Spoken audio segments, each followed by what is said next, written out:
Manca solo il direttore dell'ACI, Angelo Centola, poi il triumvirato di guida di questa 41esima Vittorio Veneto Cansiglio, ce l'abbiamo tutto. Il presidente dell'Automobile Club di Treviso, Michele Beni, il direttore di gara, vicepresidente dell'ACI, Stefano Torcellan, e la vicepresidente Anna Tomasi, il cui padre, ricordiamolo, Antonio Tomasi, era tra gli organizzatori di questa cronoscalata fino al 2012.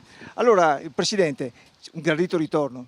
Un gradito ritorno, ci tenevamo moltissimo di mettere di nuovo sul piatto anche questa gara fra le altre gare che l'Automobile Club di Treviso ha organizzato in questi ultimi anni. Questo era uno degli obiettivi e abbiamo deciso quest'anno di ripartire. È una ripartenza che viene supportata da chi ha organizzato le precedenti edizioni, quindi quando hai nominato Tony Tomasi, ovviamente Achille Guerra sono presenti e ci danno dei suggerimenti utili su come affrontare a distanza di 10 anni con dei regolamenti diversi, diciamo anche più stringenti sotto diversi profili anche in materia di sicurezza, come affrontare questa gara. L'impegno ce lo mettiamo tutto, pare che ci sia un grande interesse, un grande entusiasmo, noi ce l'abbiamo, speriamo di fare di riflesso anche per tutti coloro che parteciperanno e verranno anche ad assistere, perché è un evento gratuito a cui tutti potranno assistere a questa gara 26-27 agosto. Una cosa, la ripartenza è perfetta perché il prossimo anno si festeggia un secolo di vita di questa gara. Certo, infatti quest'anno rodiamo per essere spettacolari ancora di più il prossimo anno.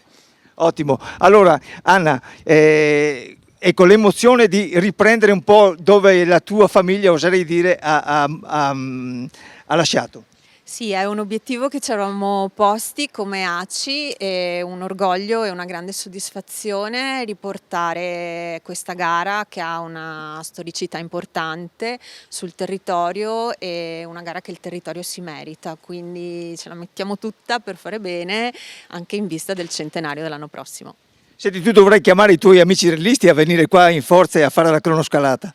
Guarda, vedo che c'è tanto entusiasmo, quindi spero che accolgano questo entusiasmo e ci onorino della loro presenza. Stefano, anche per te è un gradito ritorno questa gara? Assolutamente sì, assolutamente sì. 12 anni fa questa gara l'avevo vissuta in altre vesti, allora ero commissario sportivo e davo una mano un po' a quello che era l'organizzazione, le varie cose.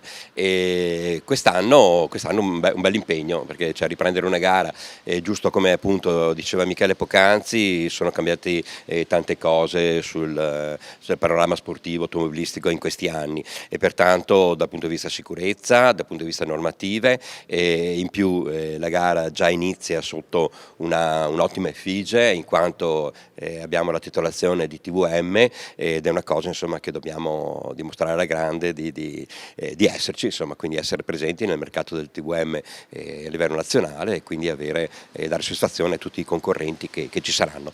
Pertanto tantissima sicurezza, tantissimo spettacolo, la strada penso che sia percorso uno dei più belli del panorama nazionale e pertanto insomma dai, aspettiamo tantissime soddisfazioni.